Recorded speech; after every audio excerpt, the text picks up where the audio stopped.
papakita ko sa inyo yung dalawang klase ng pagkat ng manok. Ayan. Kasi meron po tayong good size na manok kung saan ay madali nating i-chop. Kagaya ng 1 kilo. Ayan. 0.9, maganda. 1.1, 1.2. Ayan, ang mga good size. Hanggang 1.3. Medyo malaki na yon, pero good size pa rin yon. Madaling i-chop yon. Kagaya po nito. Ito, 1 kilo. Madaling i-chop. At ituturo ko sa inyo ang paraan ng karamihan na nagninegosyo ng fried chicken. Mas madaling pagkat. Ayan. Kahit wala silang digital weighing scale, madali nilang ikat yon. Ganito yung paraan nito. At bago ko i-chop, meron din tayong oversize. Ayan. 1.4 mahigit. So, oversize po ito. Iba naman yung paraan ng pagkat po nito pagka oversize. Kaya malalaman nyo ngayon ang dalawang paraan ng pagkat ng chicken, good size saka oversize. Okay, yan, unahin natin ang good size. Ito yung karaniwan na paraan ng kanilang pag-chop. Gaganon nila, ganun lang.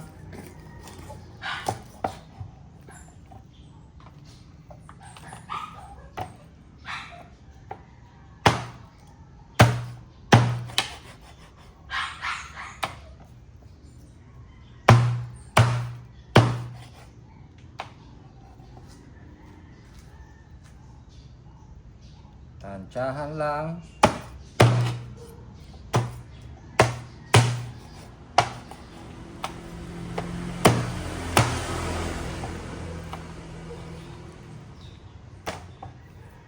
Yan.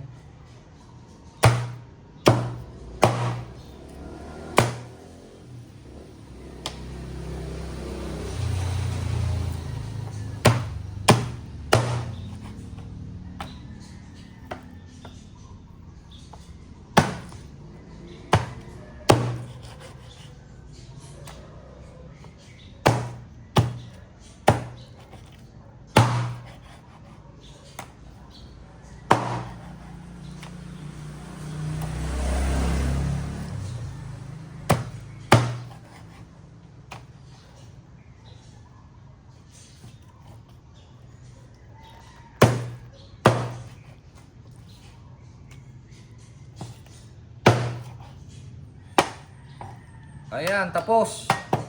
So, 2, 4, 6, 8, 10, 2, 3. Yan. 13. Okay. 13 pieces. Kaya nga pala po, ito po, ang price natin dito ay 30 pesos. Yan po yung cut natin, 30 pesos. Ito naman ang oversize. Ibang paraan naman. Ito ng ibang paraan ng pagkat, pagka oversize. So, ganito lang.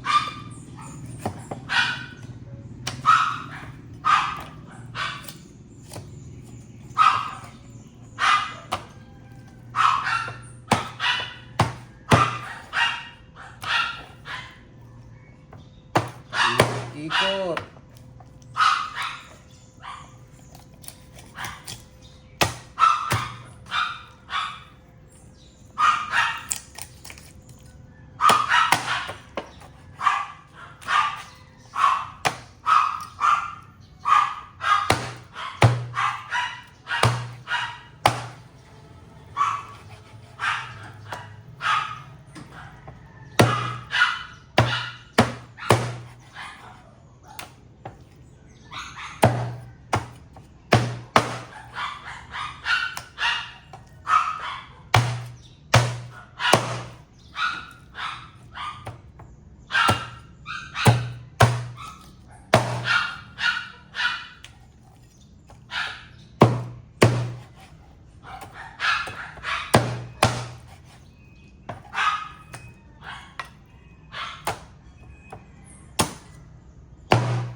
Yan.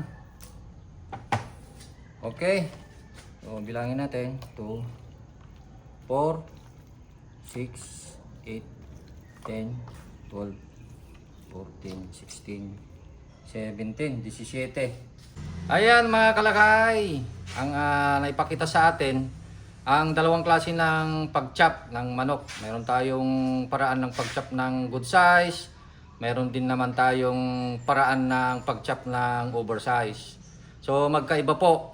Ngunit nasa sa inyo na kung ano yung magandang gawin ninyo, kung paano nyo i-chop ang manok. Ang maganda rito ay consistent yung size, hindi yung malaki ang agwat. Halimbawa, ang laki, tapos ang liit, tapos isang presyo. Hindi po maganda yun. Kailangan pagka may agwat o diferensya ay kaunti lang ang diferensya. Ganun po yung ating pag-chop para maganda. Kaya ganun din yung paglagay natin ng presyo, mga kaibigan, mga kalakay. Dapat ay consistent. Sa amin, ang diskarte namin, iisang price lang. Maliban na lang kung mayroon tayong small size, ay malaki ang agwat. Hindi po sila magkadikit. Gaya ng 20, 25, magkadikit po yon. 30, 35, magkadikit po yon. Ayan. At ang presyo nga din pala ng ating fried chicken, depende po sa lugar.